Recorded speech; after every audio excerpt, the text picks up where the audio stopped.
La escuela de Dios. Manuel estaba distraído. Miraba ensimismado una mancha de humedad en la pared. Le parecía un monstruo con alas de murciélago. En eso, el monstruo abrió las alas. Eran inmensas. Entonces Manuel, ya con su armadura, lo embistió, rompió una lanza sobre el lomo monstruoso y después otra y una tercera. Manuel había dejado de ser Manuel. Ahora era el caballero Amadís de Gaula, que finalmente mató al monstruo de la pared. Amadís estaba sentado en el banco de la escuela porque descansaba de sus fantásticas andanzas por tierras lejanas. Había enfrentado enemigos terribles, como aquel mago Alquirio, pero que se hizo cura con la intención de ser peor que antes y hacer mayores males que antes, como hacen los malos. Por suerte contaba con la protección de la hechicera a la que llamaban la desconocida, porque nunca se presentaba con el mismo rostro, ni el mismo aspecto, aunque a veces se parecía extraordinariamente a Toribia. Como le había enseñado al entrar a la escuela, había hecho una reverencia al maestro y había doblado la capa dejándola a su lado. El maestro no lo sabía, pero era una capa mágica. El chico se la ponía y se hacía invisible. Nadie podía verlo. El monstruo con alas de murciélago seguía acechando desde la pared. Manuel imaginó que ese ser diabólico le había quitado la lanza que la hechicera le había dado para rescatar a un rey infortunado de manos de los caballeros irlandeses. Amadís, con su armadura fantástica. «Preste atención, Manuel», vociferó el maestro golpeando el puntero en la pizarra. M-A hace ma, M-E hace me. Repita. M-A hace ma, M-E hace me. Coreaban los chicos. Bien. M-I hace mi. Manuel estaba en clase de lectura. Se había distraído con sus fantasías. Hay que disculparlo. Esa mancha en la pared era igualita a un monstruo con alas de murciélago. El mocito se aburría como un hongo en las clases de lectura. Odiaba el silabario, ese librito con sílabas y palabras divididas en sílabas que había que saber de memoria. La razón era muy sencilla. Hacía tiempo que sabía leer. Es más, leía un libro a escondidas. Había encontrado en la biblioteca de su papá un volumen antiquísimo. Los 4 libros del invencible caballero Amadís de Gauda, en que se tratan sus muy altos hechos de armas y apacibles caballerías. Era un libro de tapas duras y páginas amarilladas, por el tiempo que relataban los combates de un caballero andante contra una multitud de otros caballeros y seres maravillosos. Por las noches, Manuel esperaba que todos se acostaran.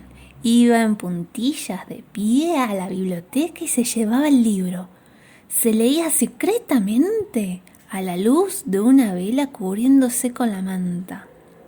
Amaba a Amadís de Gaula, el paladín de la libertad con el que él se identificaba. Su mamá le había enseñado a leer en casa, en el Buenos Aires de aquel entonces. No era frecuente que las mujeres supieran leer, mucho menos escribir. Las niñas debían saber hilar, coser, bordar y a lo sumo, dibujar su firma. En verdad eran pocos los que sabían leer de corrido. Los misioneros enseñaban las primeras letras solo a los caciques y los indígenas principales. Los esclavos tenían prohibido ir a la escuela. Se dice que un mulato fue castigado en la plaza porque descubrió que sabía leer y escribir.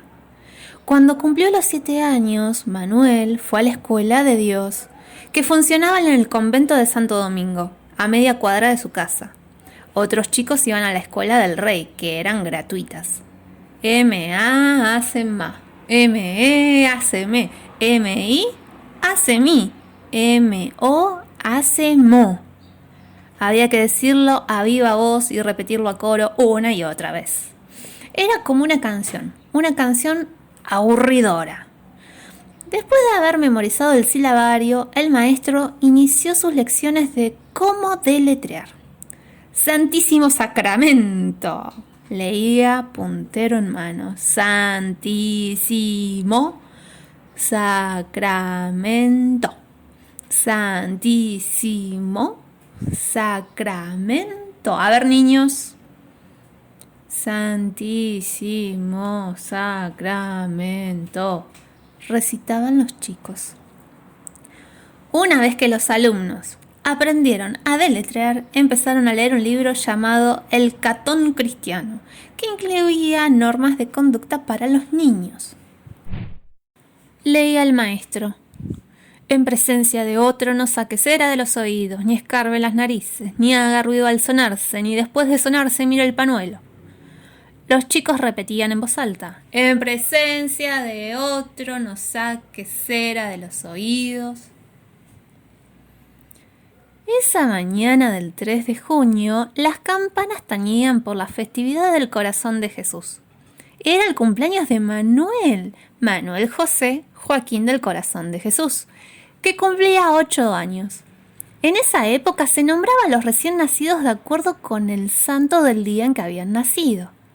Así, cuando cumplían años, se deseaba al cumpleañero felicidades en su santo, porque el nacimiento coincidía con la fecha del santo.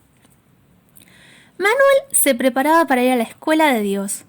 ¿La cara no se le caía dentro de la habitual taza de chocolate? ¡Pah! De milagro. Cabeceaba de sueño. Ni las tortitas endulzadas con miel lo despertaban. Pero no había excusas. Aunque fuera su santo, ese día empezarían las clases de escritura. Escribir no era nada fácil. Manuel admiraba a su papá, que se carteaba con decenas de otros comerciantes. Había que ser muy hábil para llenar una gota de tinta de tintero al papel y trazar las letras en él. Aún así, don Doménico siempre tenía los dedos manchados de tinta. Escribir cartas requería una larga ceremonia. Don Doménico abría la tapa de su escritorio, tomaba de un cajón unas hojas grandes de papel grueso que mandaba comprar a una tienda de calle Santo Cristo. Alineaba 2 o 3 plumas de ganso a las que sacaba punta cuidadosamente con una navaja. Comprobaba que la tinta negra no se hubiera secado. Recién entonces escribía. A veces la pluma de ganso se enganchaba en el papel y se producía un vergonzoso manchón. Impaciente, don Doménico hacía un bollo y lo tiraba a un costado. Una vez que terminaba de escribir, echaba arenilla para secar la tinta. En aquel tiempo el papel era muy caro. A nadie se le hubiera ocurrido que los chicos desperdiciaran esas hojas tan valiosas haciendo mamarrachos para aprender a escribir. O sea, que se mancharan la ropa con tremendos lamparones de tinta. De modo que se usaban cajas de madera con arena. Los chicos dibujaban las letras con un palito en una caja llena de arena húmeda, bien alisada.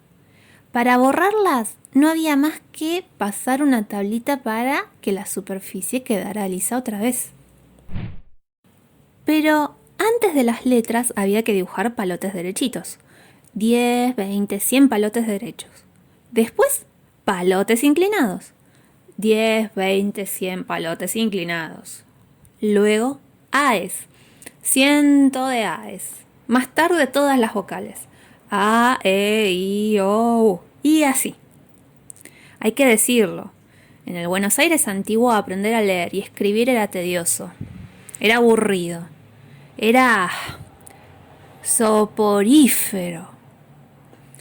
Manuel, que había aprendido con su mamá, a menudo se distraía en su propio mundo de caballeros y caballería. Imaginaba que levantaba castillos en esa arena que venía del río. En vez de palotes derechitos, dibujaba la lanza erguida de Amadís de Gaula. Y en vez de A, E, I, O, U, escribía Manuel. y soñaba que era el paladín de la libertad. Continuó